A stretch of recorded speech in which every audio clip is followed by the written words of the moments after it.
Bien évidemment, tout le monde s'est amélioré et c'est plutôt intéressant, c'est positif. Heureusement d'ailleurs. Dans la police, la BRI, peu importe, rien n'est figé.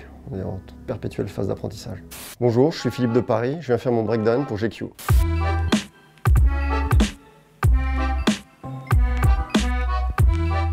J'écris plusieurs romans, les deux premiers qui sont sortis traitent de la BRI, c'est une trilogie. C'est ce que j'ai essayé également de faire en sortir par l'intermédiaire de la fiction, en parlant de différents types d'interventions qu'on pouvait rencontrer, et même de braquage d'ailleurs, pour essayer de mettre le lecteur au sein de la BRI, dans une colonne ou dans un dispositif de surveillance.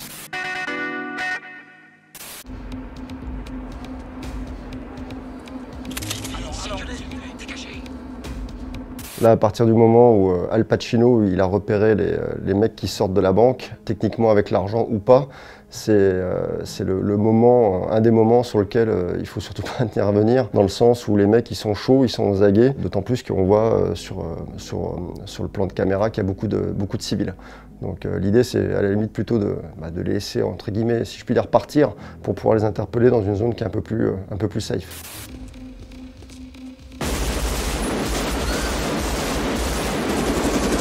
Là, ça tire dans tous les sens. En plus, ils les ont pris en tenaille, donc ça n'exclut pas le tir fratricide. Et, sans parler forcément, bien évidemment, de la population qui gravite autour et qui évite les balles. Surtout que là, dans l'équipe, ils ont du fusil d'assaut, ils ont, je crois, une minimis, je suis pas sûr d'avoir bien vu, une mitrailleuse. Ils sont vraiment équipés en lourd, quoi. Ils ont vraiment tout ce qu'il faut pour bien se défendre, si je puis dire.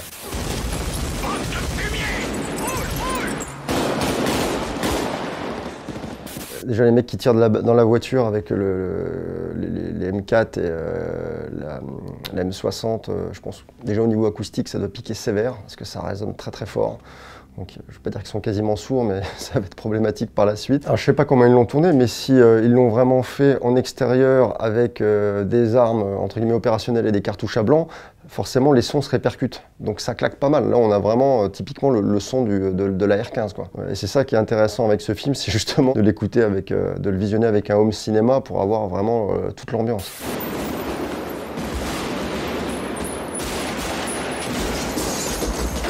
Communique avec les mecs, avec son équipe, justement quand on leur dit décrocher, partez à droite, partez à gauche. Donc il y a vraiment un travail de communication et de travail sous couverture qui est vraiment bien fait. Ça décroche, ça tire entre guillemets au coup par coup, il n'y a pas de rafale, il y a vraiment du drill.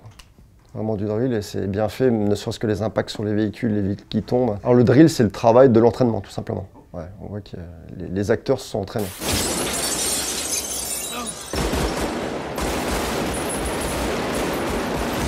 Tu vois qu'il y a quelque chose qui cloche, c'est qu'ils sont censés avoir les sacs remplis de billets. Donc en termes de poids, il n'y aurait pas les mêmes types de déplacements avec une charge aussi encombrante. Je pense même qu'ils seront obligés de les lâcher s'ils voudraient se barrer, quoi, parce que ça me paraît compliqué. La gestion du poids, surtout dans l'effort et dans le stress, c'est compliqué là-dessus.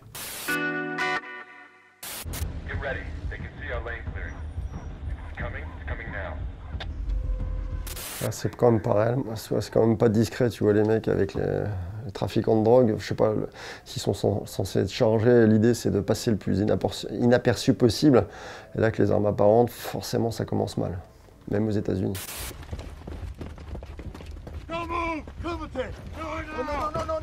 En fait, l'idée c'est d'arriver, là ils figent, les mecs sont pris dans la bagnole, ils sont surpris, ils donnent des injonctions. Bon, forcément c'est du cinéma, le mec décide de jouer, forcément, là, pour le coup il perd.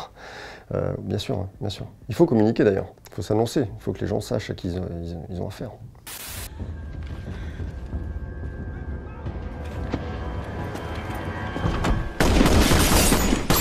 C'est une scène d'action parmi tant d'autres. Après, il y a toujours le côté, comme je disais précédemment, avec Hit, pas romanesque, mais lié au 7e art.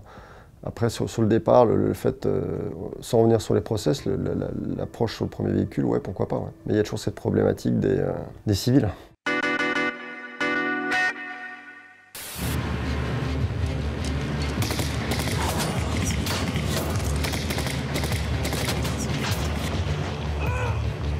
Là, si on devait faire déjà un petit parallèle entre, on évoquait tout à l'heure le bruit d'ambiance des tirs par rapport à Hit, où Hit, on avait vraiment quelque chose de super pointu. Là, on voit quand le terroriste, lorsqu'il tire de l'avion, le bruit est pas, enfin, ça dénote un petit peu avec de vraies détonations d'armes de guerre. Je sais plus ce qu'ils avaient à l'époque, c'était du AK-47 et c'est pas du tout le même bruit, ça claque pas comme ça. Là, l'assaut, c'est certainement une des plus grosses interventions du GIGN, qui date de 80, j'ai plus la date en tête, mais je crois que ça pas loin de 30 ans, 27 peut-être. Et c'est une intervention qui est fantastique, entre guillemets. Moi, je me souviens, je l'ai vécu quand j'étais gamin par le biais de la télé.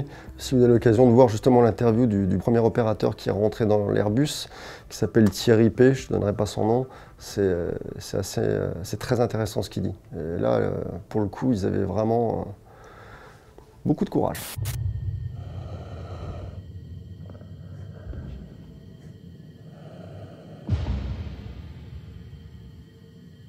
Et le premier, ce fameux Thierry, de mémoire, il rentre avec un revolver, un MR73, modèle gendarmerie.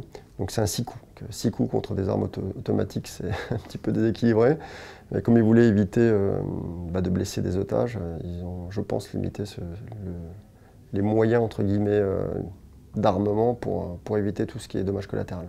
Je pense qu'il faut raconter les choses. Ouais. Il faut raconter les choses. Ouais, c'est bien. Ça fait aussi partie quelque part d'une obligation de transmission, parce qu'il ne faut pas oublier des choses qui ont été faites. Et voilà.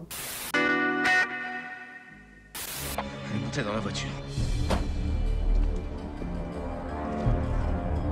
Bon, là, on voit qu'il y a Jacques Mérine, hein, qui est une des figures emblématiques du grand banditisme français. C'est d'ailleurs l'ennemi public numéro 1 il y a plusieurs décennies. C'est la BRI d'ailleurs qui s'est occupé de son dossier avec l'illustre-commissaire Broussard. Il est en train de prendre la fuite, si je ne me trompe pas, au niveau temporel dans le film avec sa compagne de l'époque. Et c'est le jour-là où il finit neutralisé dans son véhicule.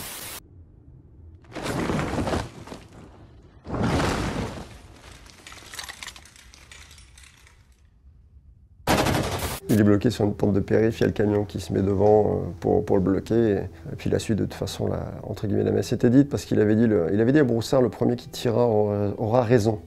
Donc c'est quelqu'un qui voulait pas se rendre. Je crois que sur la phase d'interpelle, il saisit de son arme et c'est là où il est neutralisé par les collègues de l'anti-gang.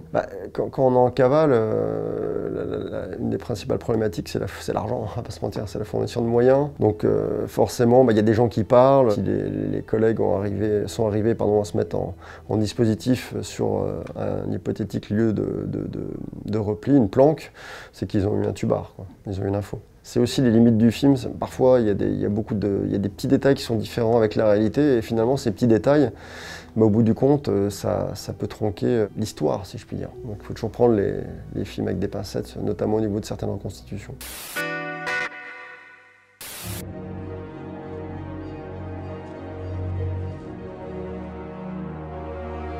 C'est un film, après c'est une période ça remonte quoi, la prohibition. Donc ce qu'on avait évoqué, peut-être Chicago, quoi qu'il en soit, à l'époque c'était vraiment différent. Et là, il y a vraiment un fossé entre ce qui se passait sur cette période et aujourd'hui. Moi je pense qu'il y a toujours eu des organisations, après elles ont évolué en fonction des erreurs et de ce qui a fonctionné. Finalement c'est ça, c'est l'apprentissage, hein, arriver à déterminer ce qui est efficient et ce qui est limitant, problématique sur ce type d'opération. Donc, bien évidemment, tout le monde s'est amélioré et c'est plutôt intéressant, c'est positif, heureusement d'ailleurs. Ah non, il y a des cas effectivement, mais c'est pas dogmatique, on apprend tous les jours. Soit dans la police, la BRI, peu importe, non, rien n'est figé, on est en perpétuelle phase d'apprentissage.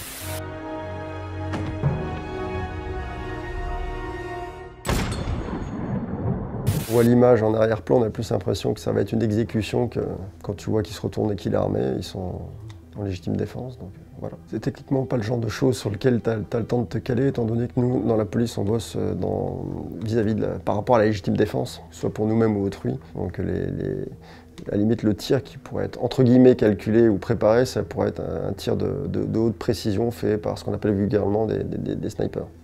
Écoutez, c'était mon breakdown pour DQ, merci d'avoir regardé.